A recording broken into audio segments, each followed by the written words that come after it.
Good morning, everyone, and welcome to our live webinar today, Updatable SIM Card Benefits, presented by IoT World Alliance. I'm Tara Seals, contributor to Fierce Wireless, and I'll be moderating your webinar today. Our speakers today are Todd Beals, Strategic Business Development for IoT at Rogers Communications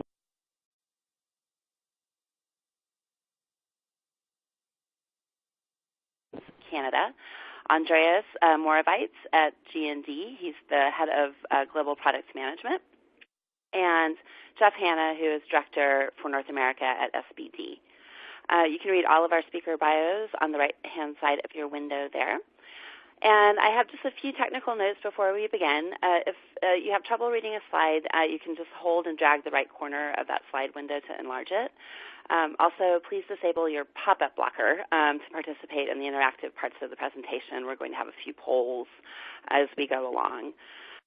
If you'd like to download the slide deck, please click the resources button at the bottom of your screen, and that will allow you to do that. And also, the webinar is being recorded and will be available on demand. That will be up within about 24 hours after we finish here. I'd also like to remind everyone that we'll follow the presentations with a Q&A session. So please go ahead and submit your questions anytime during the presentation or after the presentation. There's a Q&A widget at the bottom of your screen. If you just click that, a pop-up will come up, and you'll be able to enter your question. And with that, I'm going to turn it over to Todd Beals. Todd, please take it away. Thank you for that introduction, Tara. It's a real pleasure to participate in this event today, representing the IoT World Alliance. My portion of the webinar will provide a high-level overview of the Alliance and its most important attributes, which help businesses take care of the sometimes difficult aspects of deploying cellular, connected things on a global scale. Formerly known as the M2M World Alliance, the coalition was formed in 2012 and started out with 7 founding members committed to bringing technology to market that would simplify the process of global machine-to-machine deployments. On a macro level, Alliance members execute commercial agreements between themselves based on a core set of consistent terms and conditions and jointly leverage deeply integrated software platforms. In addition, Alliance members have developed a common set of intra-Alliance business processes to enable reliable service. The Alliance solution is attractive to global companies of all sizes across many industries because it greatly streamlines IoT deployments. Some of the industries that will benefit from the Alliance solution include asset management, automotive, heavy and industrial equipment, medical devices, and security systems. The world is currently in a new phase of adding connectivity to physical-first products, and it's only going to become more and more affordable moving forward. Everyday objects, which can now be connected at lower costs, have a much longer lifespan than mobile phones, for example.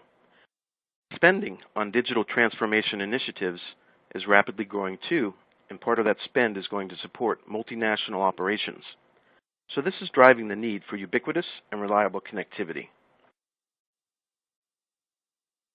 The Alliance was created to offer member customers the ability to quickly and easily expand the reach of their products and services outside of their home country and break down barriers to international deployments via a turnkey and trusted partner.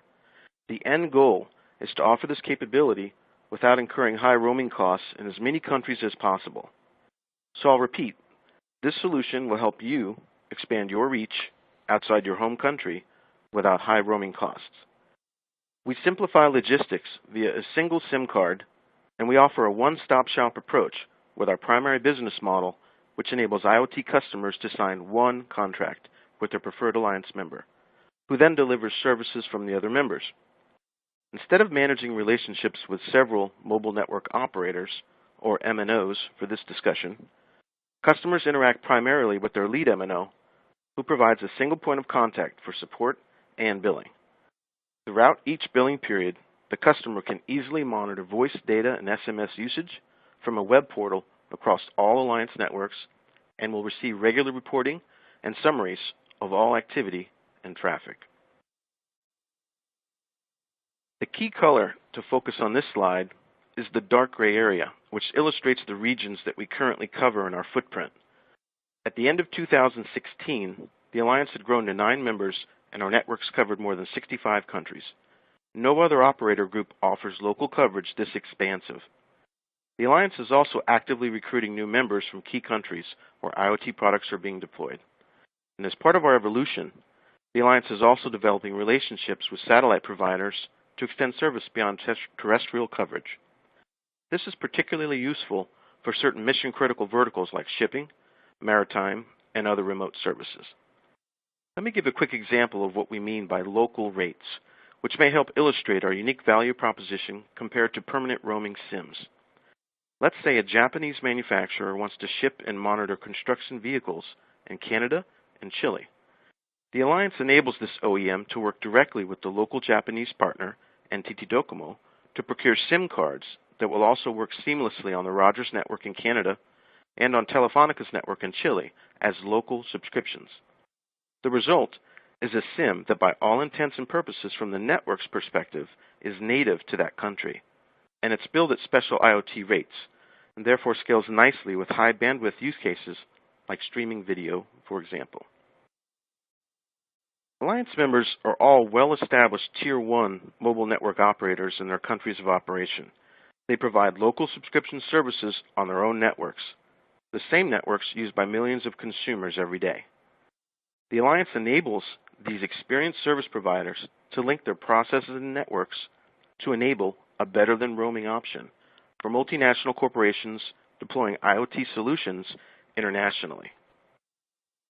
These same links enable customers to greatly simplify the tasks associated with establishing and maintaining multiple relationships with operators in each country where they want to do business. Customers can manage their IoT solutions at every stage, from provisioning to subscription management to deactivation. And the Alliance's common IoT platform enables customers to manage their devices wherever they are. Here's an easy-to-understand diagram of how the Alliance works using the resale business model to simplify international deployments. Starting from the far left, the OEM customer signs a contract with a preferred local mobile network operator, the lead MNO, for service in any country in the Alliance's footprint. As a result, the lead MNO then secures services from the partner MNOs in countries where the customer wants to deploy additional devices. The IoT customer purchases SIM cards directly from the lead MNO for their devices, and once SIMs are embedded in certified devices, they can be shipped to the partner MNO's country for deployment. When activated, the device will be assigned a local identity that will operate on the partner MNO's network as if it were a local user. In other words, it's not roaming. The benefits are better quality of service and support. The last key point worth mentioning, illustrated at the bottom right bubble, the white bubble labeled Other MNO, is that there is flexibility to work with other operators who aren't in the Alliance and who don't have the same IoT platform, although the integration is a bit more challenging. Like permanent roaming, but without the usual roaming costs, the Alliance offers seamless connectivity service regardless of where the device is sent to in our footprint. The Alliance's service platforms ensure that once a device arrives in a country, it's automatically identified and assigned a local profile. This happens based on predefined rules set up with the customer pre-launch.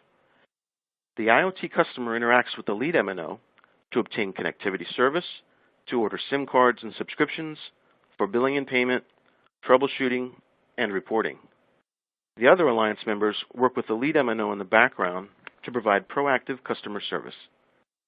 As a real-world example, let's say a Dutch device manufacturer wants to ship connected devices to customers in Russia and Australia.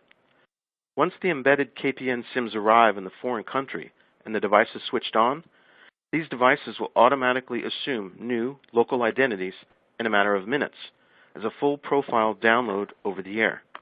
As a result, they then appear as Russian and Australian subscriptions on their own home network. KPN, acting as the lead MNO, provides a single bill to the customer, who only has to make one payment. Alliance members all use Cisco Jasper's Control Center platform to manage customers' subscriptions on member networks. If you're not familiar with this technology, the connectivity management platform has won multiple technology awards and is leading the way in IoT device management. This is basically the glue that binds us all together and it's fully integrated with G&D's Aeron subscription management platform, which provides the security and over-the-air management capabilities. I don't want to steal his thunder, but we'll hear more from Andreas on this in a few minutes. It's important to point out that the pre-integration and ongoing collaboration between Cisco and G&D allows us to focus more on providing added value and new services to our customers. So with this secret sauce, customers have complete control of every device via secure communication links across any network. The last key point on this slide is that the Alliance and its partners comply with GSMA's embedded SIM specifications as they develop. The synergy between platforms enables SIM cards from one Alliance member to be provisioned and activated on another Alliance member's networks as local subscriptions. Again, think of this as physically changing out the SIM at each destination without a truck roll, but it's done over the air. Via the lead MNO's Control Center Management Portal, customers can see any device on any Alliance network and manage it to suit their business needs. As part of the Alliance's deployment program, customer device certification may be done by the lead MNO or partner MNO prior to end-to-end testing. And testing ensures that customer requirements are met on every network where the devices will eventually be used. So, at the end of the day, the Alliance's approach is about simplicity, not just commercially, but in operations too. Because Alliance members do business in each of the countries covered, they help assure regulatory compliance in those countries. We know our markets because we do business in them every day, and our solution is built for the future, providing flexibility post-launch. In summary, the IoT World Alliance is a growing network, and it embodies a unique combination of powerful technologies assisting you to gain a significant long-term advantage in your IoT strategy. This is coupled with a solid global infrastructure to provide businesses like yours with real value, such as reduced costs, better performance, full lifecycle management, and perhaps most importantly, with the rapid pace of network evolution, product longevity. That's the end of my portion, so I'd like to thank everyone on the line for tuning in and choosing to spend some of your valuable time with us today. And please feel free to contact me after the webinar if you have any additional questions. Now, back to you, Tara. Thanks, Todd. Thanks very much for that. And for now, with that, we're going to go to a poll question. We'd love to know what everybody thinks out there about this. Is an updatable worldwide SIM appealing to your enterprise business? We'll give you a few seconds to answer that. Simple yes or no question.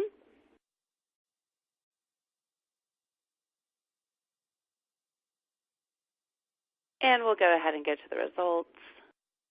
Aha! 94.4% say yes. And that's very interesting. We have a video, actually, that we wanted to show you guys. Push that now. In this IoT world, where everything and everyone is connected, wireless connectivity has become increasingly important. Many international businesses depend on communication with their assets. Roaming can increase costs, and changing SIMs is complicated. That's why these leading global telecom providers teamed up in 2012. We are the IoT World Alliance. We deliver worldwide connectivity via our established, reliable networks, enabling all your assets around the world to communicate wherever, whenever, and best of all, at local rates. With our single global SIM service, simplicity is key. Logistics are simplified thanks to a single SIM per product that works seamlessly on all of our members' networks, enabling worldwide connectivity. There's no longer a need to sign multiple contracts. One contract and a single point of contact give you more time to manage your business. Managing your connections has never been easier. Using the Jasper Control Center, the industry's leading web platform, you manage, monitor, and control your assets from a central web-based portal. The reach of our cellular connectivity services is global. Your connected products can cross borders seamlessly, changing multiple mobile operators over the air. With local coverage in more than 70 countries and roaming in the rest of the world, your assets stay connected everywhere. Whether you go local or global, we provide you the best of both worlds. With local services, you benefit from local rates. Together with our growing group of members, we enable your enterprise to launch, manage and monetize your Internet of Things services. We connect to your IoT world. IoT World Alliance.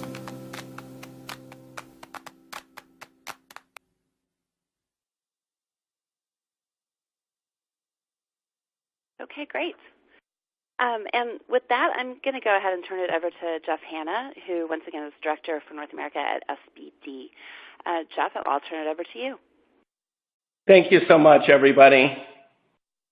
As Sarah said, my name is Jeff Hanna. I direct the North America office of SBD Automotive. And what I'd like to share today are some of the challenges experienced by major automakers when it comes to deploying global connected car solutions and how the Alliance can help solve some of those today.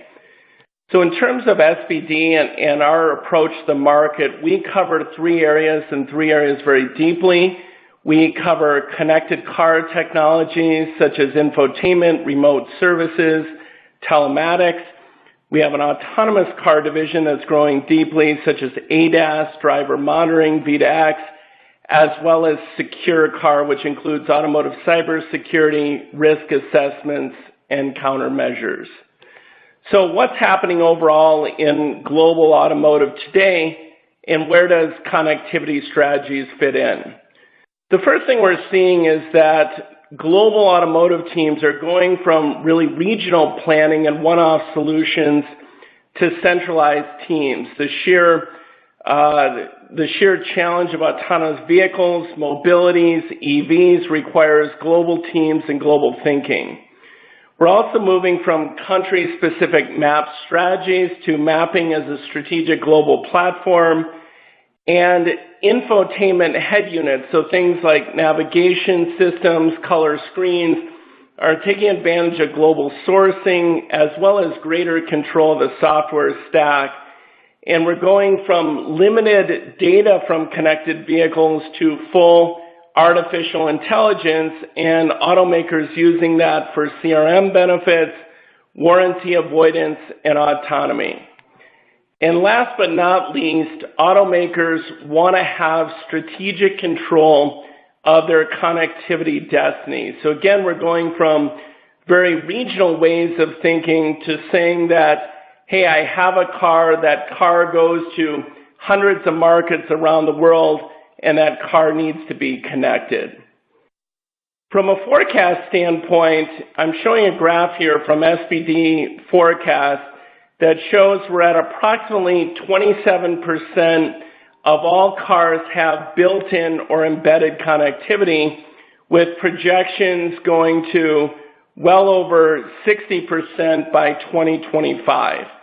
As I mentioned, several OEMs globally have said that we're going to connect every car globally, and that's a strategic mandate for us. We're also seeing longer free periods, so when a consumer buys their car, many times a consumer gets services for 3 years, 5 years, or sometimes the life of the vehicle. We've seen a lot of our clients work hard on how do you activate a connected car, so when someone buys it, making sure it's registered and getting them to renew services, as well as a subtle shift from subscription-only business models to taking advantage of enterprise return on investment once you have that car connected. And certainly a lot of regulatory mandates globally, including European eCall in Q2 of next year. So putting myself in the role of an automaker, and my background is I spent nearly a decade at a major automaker. Pretty much every automaker in the world is facing a number of key decisions. Do I provide low bandwidth services or high bandwidth? And do I deploy those services in one-off single markets, or do I deploy them globally in much of the same way? And really it comes down to sourcing. Do I source a single global SIM? Do I source a SIM that can be localized? And I think these challenges have really held back more and more automakers from launching faster and more global into the market. And again, that's what's great about discussions like today. It gives a chance for an industry dialogue to solve this. So in terms of high bandwidth connected car solutions, we're seeing them grow rapidly. So we track at SBD really every automaker, what solutions they provide, and no less than 16 connected car brands in the U.S. market provide either Wi-Fi hotspot built into the car or high bandwidth services such as internet radio. That number is 6 in Europe, and we expect at least 4 global brands to launch high bandwidth services and infotainment in the next year. So what is happening in terms of connectivity? First of all, you're seeing more and more smartphones being brought into the car, things like Apple CarPlay, Google Android Auto. While they're still growing, automakers are definitely committed to building in connectivity into their cars. The second thing we're seeing is more attractive pricing. So in the U.S. market, many automakers have followed General Motors' announcement and AT&T's announcement of a $20 per month unlimited Wi-Fi plan. And we're also seeing that high bandwidth services too often are limited to just specific countries or have followed a particular MNO's specific footprint, namely in Europe. And we're going to talk about how to overcome those. So what are the current strategies that automakers have to achieve their goals? And they really have proved to be a challenge. When it comes to traditional services, many times the car maker has used a telematics service provider or TSP, which they many times do for security reasons and one of high reliability. So those are always going to play out when you're working with or for an automaker. They will always come back to making sure the connected car is secure and making sure that things, especially like safety and security, can be provided on a reliable basis. In this case, most data is routed back through a single telecom operator. That gets more and more challenging when it comes to internet radio, Wi-Fi hotspots, when you have to deal as an automaker with a very expensive roaming cost. So many times a car will go in and out of countries. Many times the automaker, you'll want to provide the same services across multiple countries. And then the motivations change. They really change from only thinking about security and reliability to data costs. And the big unknown for an automaker who has to pick a connected car strategy many times 4 or 5 years in advance and making a very narrow business case, it's very unclear on how much data is going to be used, what the cost of that data is, what happens when someone uses too much data, and it becomes very unpredictable, and data cost is a key driver. The good news is we've seen a lot of experimentation in the market, especially in Europe. So in Europe, you've got multiple countries, multiple carriers, you have drivers going cross borders, and we've seen different OEMs deploying very, very creative strategies to try and get at this problem and solve this for end consumers. So these are just 4 of the models that we've seen so far. So Audi, for example, has embedded 2 physical SIMs in the same car. So the first SIM works on mission critical functions, the second SIM for high bandwidth functions, and those have pros and cons. And the con being that it can be expensive for many automakers to put in 2 physical SIMs into the same vehicle. General Motors uses a multi-country MNO platform by a single SIM. There are pros and cons with that approach.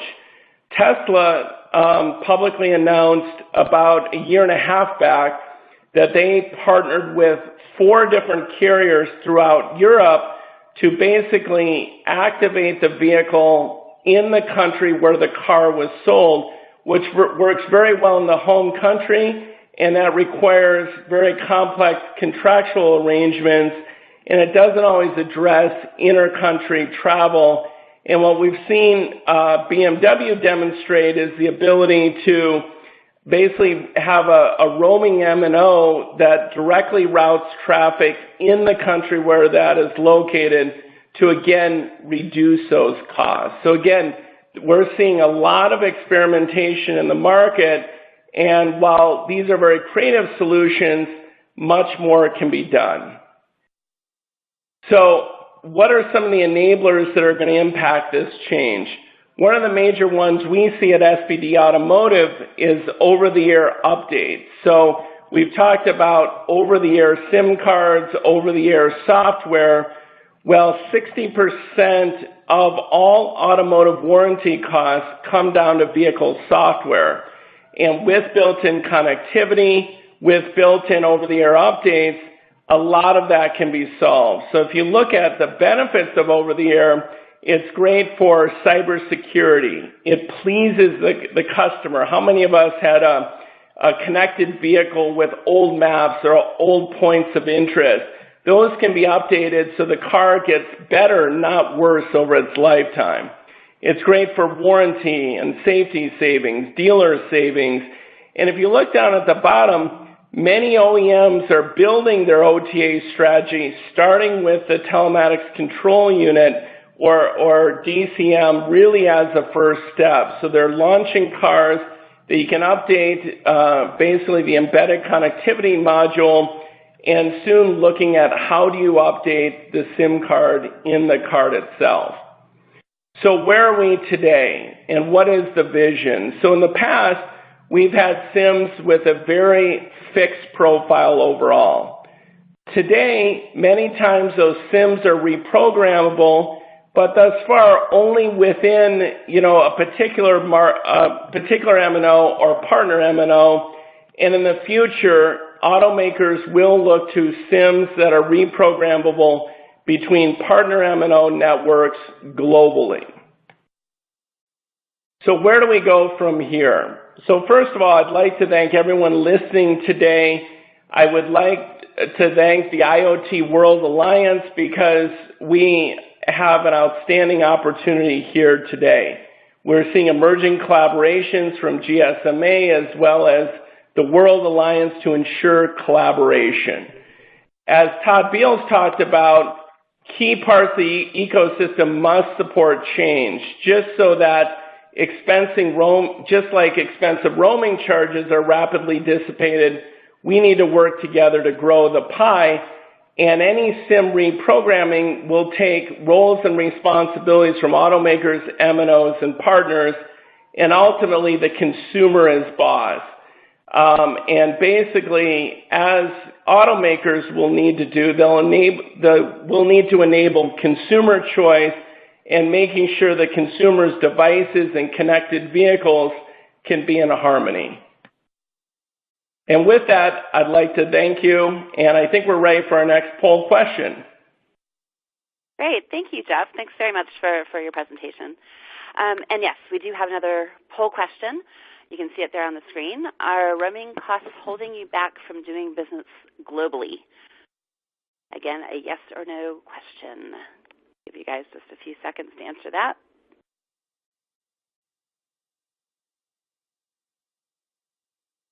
And let's move on to the results. A little bit more evenly split than the last one. That's interesting. And with that, I'm going to turn it over to Andreas Moravitz at GND. And Andreas, welcome. Hello. So welcome, everybody. My name is Andreas Moravitz. I'm heading the eSIM business from product management point of view from a company called Giesig & Devrient, a company based in Munich. And it's really my pleasure being here and briefly talk about eSIM management as an enabler for the connected society.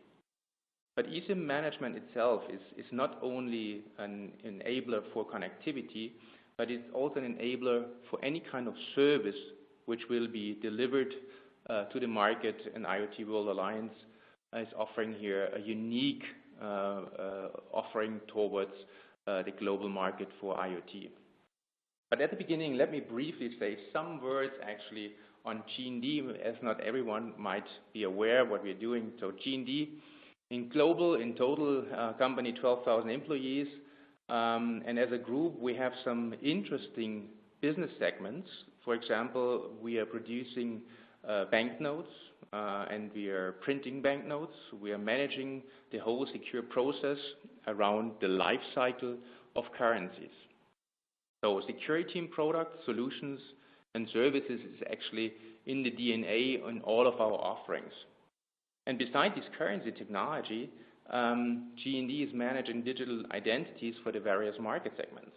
And one of these market segments is the so-called G&D mobile security, where we are delivering solutions and products to most of the financial institutes. So around 1.5 billion EMV cards have been delivered over the last 5 years. But very interesting also for the IoT market segment is we are heavily working also with enterprises and OEMs and delivering our solution to these companies. So we talk a lot about the automotive industry. As an example, 8 out of 10 car manufacturers base their connected car solutions on a G&D technology, may it be SIM or may it be any other service provided in the management and remote management of software or connectivity data. In an eSIM environment, we are actively delivering services to a variety of customers, and we will get more details on this one at the end of this session. But let's have a closer look actually what is currently happening in the eSIM environment and actually see what are the trends in the IoT and consumer environment. When we take a look how devices have been shipped to the market in the past, we see that these devices use SIMs which already are pre-provisioned with an CSP, so a connectivity service provider profile. This CSP profile actually allows the device to register to the MNO network. The necessary confidential data within the SIM have been loaded onto the SIM within highly secured manufacturing processes of the SIM industry. Since around, I would say, 2004, 2005, more and more industries, mainly driven from the beginning of the automotive industry, adopt the soldered form factor of a SIM for some very good reasons. It's about optimization of the manufacturing processes. It is about higher lifetime in harsh environments, such as vibration or temperature cycles within vehicles. But and when we talk about eSIM management, by the way, and remote management of credentials, we don't care if it is a soldered SIM card or if it is a plug-in SIM card. So completely independent of this kind of environment. But I think it's a relatively logic trend when we talk about soldering SIM cards into devices that the flexibility of remote profile management was a logic requirement. And therefore, is about since 2011, the SIM industry and the industry itself was adopting more and more this remote profile management feature, which was specified by the GSMA, which is a very important message and element of this technology, as it is a global specification, all the different MNOs and players in the market can actually base on their solutions and bring it to the market to guarantee interoperability for global rollouts. So in this case, actually, it is that compared to our former environment, what we have seen in production environment, loading of credentials, it's now all of a sudden the capability to load credentials over the air. And it has been the M2M industry actually really adapting this kind of technology first. Automotive industry was one of the leading industry to take subscription management or eSIM management into real commercial products. But what we are currently seeing is that in the latest developments of products, we see that also connected devices for consumers, such as wearables, tablets, e-books, are already adapting this kind of technology to benefit the rollout of these kind of devices to the global market. So I think the border between M2M and consumer devices is getting more and more unclear. Therefore, it is also a logic next step that technology will be combined and benefits from M2M and consumer environments actually will be delivered by new solutions addressing the global IoT market segment. But let's have a look actually on how the value chain with and without eSIM management looks in an IoT environment. Let's take a look to the classical SIM approach. Classical SIM approach means that the selection of a connectivity service provider happen in the early phase of the value chain. And changing of this connectivity provider in the later stage is difficult and related to higher cost. The SIM, including the credentials of the selected MNO, is embedded into the device, and together with the M2M module, it will complete the connectivity of on a cellular channel for this kind of M2M device. This device can then be distributed to customers, and service operation start using the selected MNO connectivity. But in an embedded SIM approach, we also will embed a SIM into an M2M device. So when we talk about eSIM management, we should be very clear that it's always using a SIM in any form factor to really address the connectivity management towards various MNOs networks. But this kind of SIM now include the feature of being eSIM management enabled. And for sure, it is possible to also preload an MNO profile to the SIM when it is implemented into the device. And in the case of the IoT World Alliance, it is the Air-On service from G&D which actually managed the download of the target MNO profile into the embedded SIM within this device. But now, how does it actually look while we are downloading connectivity via a platform from G&D Air-On? This is really happening when the device is in the field, and it's depending on the dedicated rollout of the specific region. The IoT World Alliance combine leading MNOs around the globe. And at the beginning, all of these players had various SIMs, which has a dedicated setup for this MNO. And these kind of SIM hold all the credentials and the specific profiles of the specific MNO.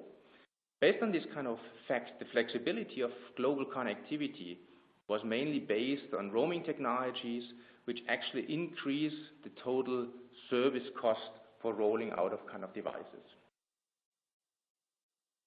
As a step, and a very intelligent step, what the IoT World Alliance actually has done, let's do the unification of SIM and kind of add a technology which allows to manage this kind of connectivity onto an identical SIM card, which then, as Todd mentioned in the beginning, allows to really have a global connectivity with leveraging all these benefits of the IoT World Alliance. And we also have the capability of fulfilling any kind of regulatory requirements, what we, for example, see in kind of local e-call requirements in Russia, what we see in any kind of countries where we see permanent roaming forbidden.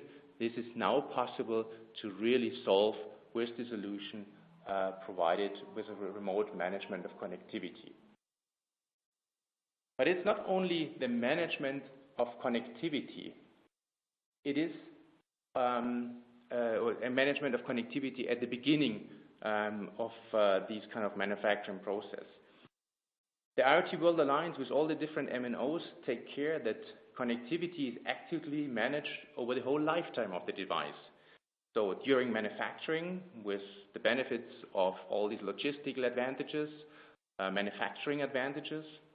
It is the onboarding process, which is giving the compliance to any kind of regulatory requirements, which allow the user to really fulfill his need for his dedicated service being rolled on in dedicated countries. It is about the provisioning of connectivity and service in a really truly global environment, so provision where you actually need the service.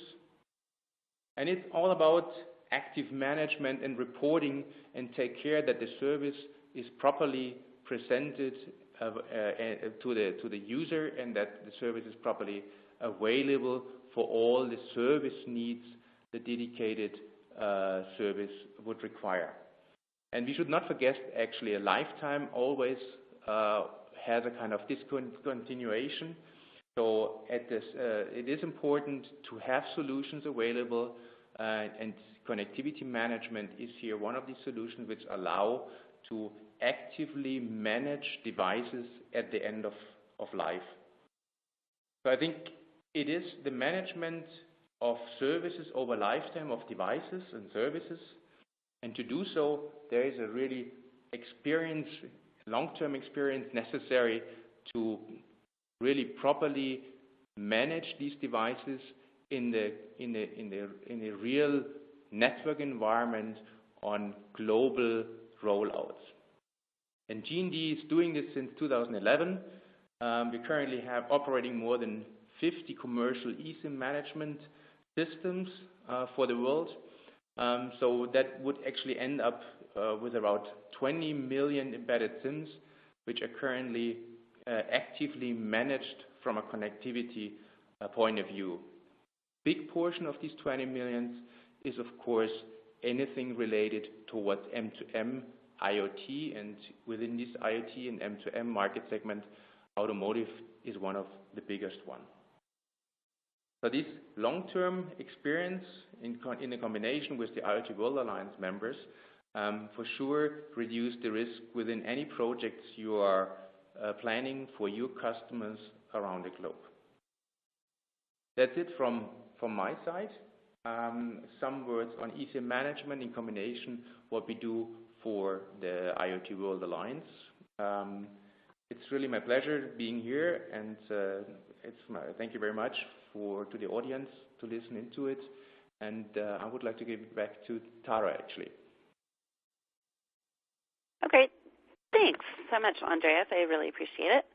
And I wanted to close just with one more poll. And essentially, we are asking, before today, did you know what an eSIM was?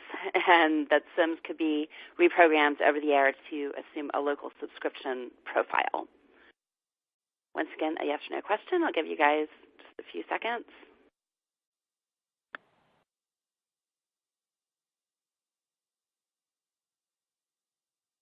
And let's go to the results. 82.9% say yes.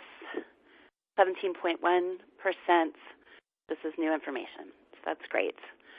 And on that note, we're going to move on to the Q&A. And I'd like to remind everybody in the audience that it's easy to submit a question. There's a widget at the bottom of your screen. You can just click on that, and it will pop up and allow you to type in your question, and we will get to as many of them as we possibly can.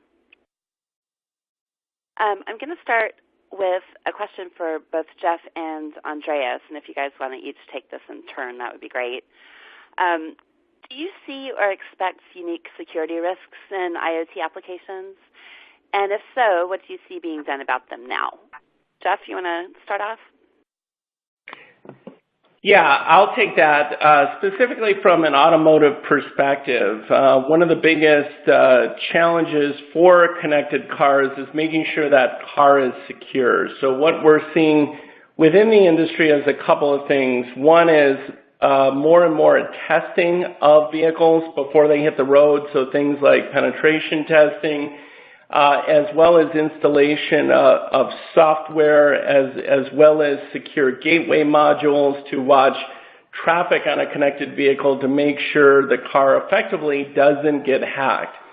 And I'd say the second piece of good news that we're seeing is more and more collaboration. So traditionally, many parts of the automotive industry have kind of acted on their own very competitively, and we're seeing more and more collaboration on things like automotive cybersecurity through organizations like the SAE, and we're seeing different ISAC organizations join up multiple automakers to kind of share what they're seeing from a threat perspective as well. And then certainly all the carriers have a significant role to play as well as all the suppliers in the industry. So it is a growing concern, but we're seeing a lot of great activity in this area, Tara. Okay, great. Thank you. Andreas, did you want to weigh in on this? Yeah, I would like to kind of more focus on the eSIM management and the security risk, if this is kind of a part of the question. And I would say, in general, an eSIM general is a SIM, so that's very important. An eSIM is a SIM, so therefore all the security we have gathered over the last 25 years in a classical SIM environment is of course taken into these kind of eSIM management scenarios.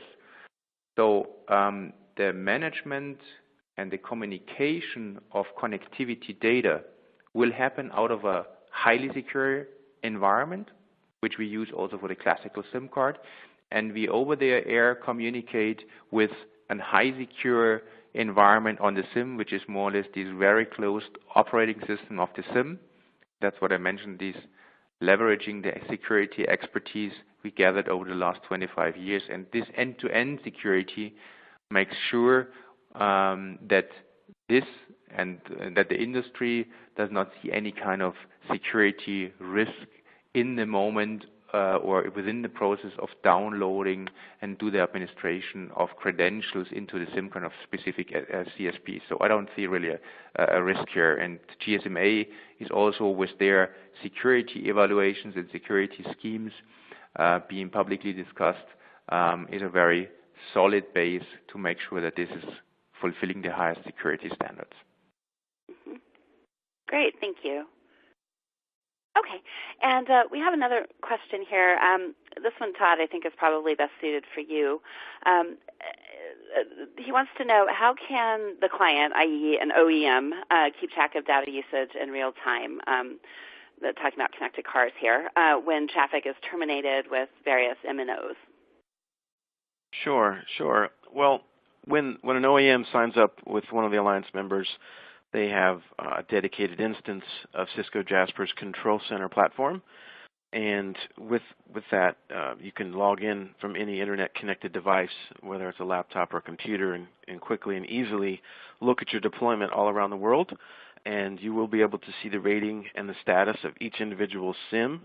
And you can also set up alerts if you want to have a notification if there's excessive usage, for example, or needing to modify a rate plan or switch rate plans of any individual SIM. So the short answer is that's one of the power and the benefits of using a Control Center platform that all the Alliance members use.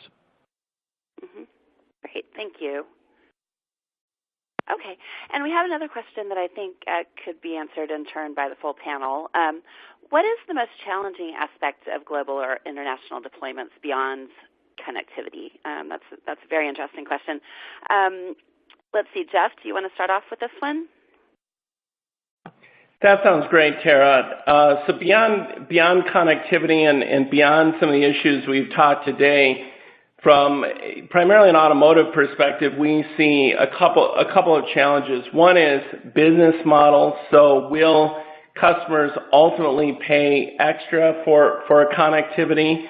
And I think secondly, it does come down to organization. So obviously, deploying a car in the world that probably, your average car on the road today in the U.S. market is 11 years old. So thinking through a connectivity strategy of cars lasting many, many years in many global environments, it comes down to kind of business case and really, really strong planning. So those, I'd say, are the two challenges beyond really connectivity. Okay, great. Thank you. Andreas, what are your thoughts on this? I would say the risk is really depending on the kind of securing the service on an application layer. I think that's in a connected society getting more and more focus, and we have heard that there's really a high risk actually and a high activity ongoing that people try to get into these kind of devices. And the IT or the industry of the MNOs have over the last years really gathered a deep experience in managing services via the cellular channel in a secure way. So therefore, I think that's something which we will see more and more getting security designed in from the beginning into services by leveraging what is really there. And where we already know how it works, like the SIM or like dedicated services which run in the backend system of MNOs. Okay, great. Thanks. And Todd, from a Rogers/carrier perspective, what are your thoughts on this? It's actually a great question because I think connectivity is incredibly challenging on a global scale, but some of the other aspects, speaking off the top of my head, I would lean towards productization and operationalizing internally at different companies how to ship a product all over the world. Things like regulatory compliance, which we talked about a little bit earlier, different rates in each country or region, device certification. And another thing people don't think about, I think, is exchange rate risk, from a payment perspective, and also SKU management at the factory level. We talked about, shipping a product, not knowing where it's going, and then being able to localize it when it gets to its destination. So I think simplicity in that is what the Alliance is offering OEMs. Mm-hmm. Okay, got it. And Jeff, do you have any thoughts in terms of how the device perspective plays in here?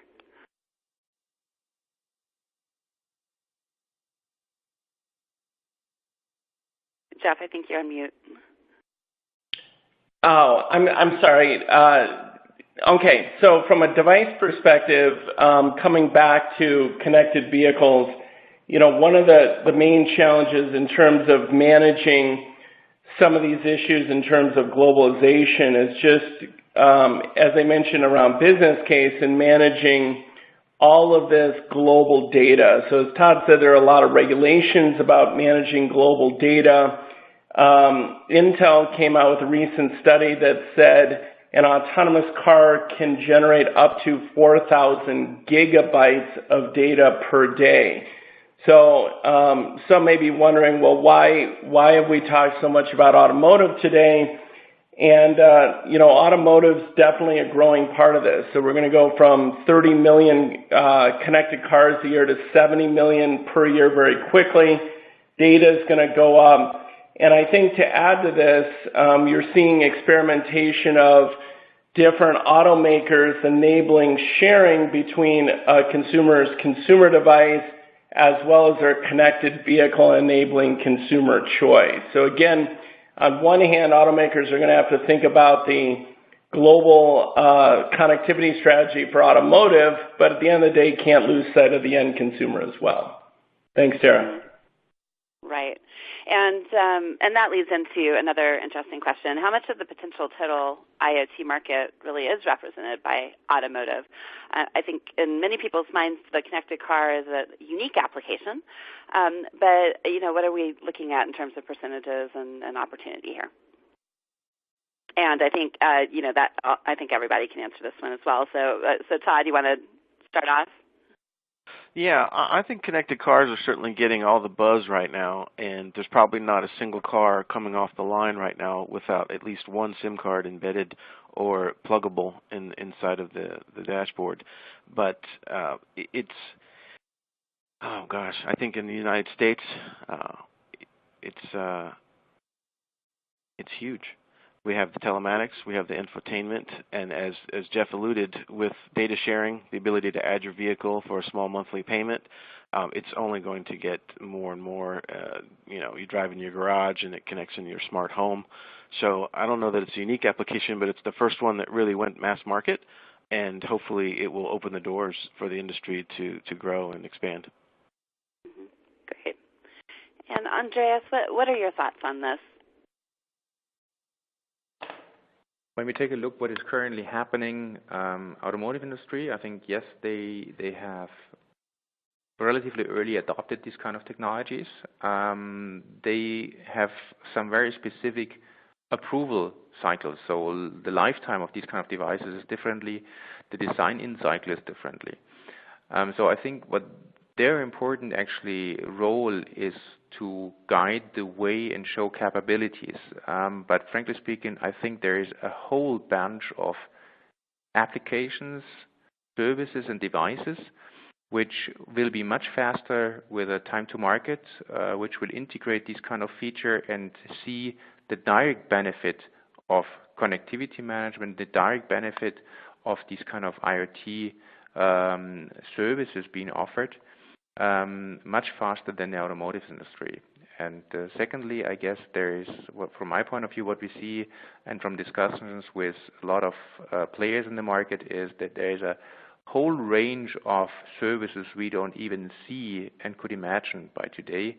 And a lot of these ones are really on the threshold to be really being released to the market, to design in anything what they need to deliver a completely new experience in this kind of migrating environment of IoT for consumers. I think that's something where we will see some dramatic changes and some extreme market take up over the next few years. Mm-hmm. Okay, great. Thank you. And finally, Jeff, do you have any additional thoughts in terms of how that automotive market is going to grow and shift going forward? Absolutely. So what we forecast here at SPD is about a 30% penetration rate of all cars globally today. So roughly 30 million cars a year, growing to about 70% in the next 10 years. So, and I think it's safe to say, in working with a number of automakers, they do have a vision to connect every car globally. So it's not, we used to argue about, gosh, do I use my smartphone or do I build in connectivity? And I think that sort of war is over, and the answer is effectively both.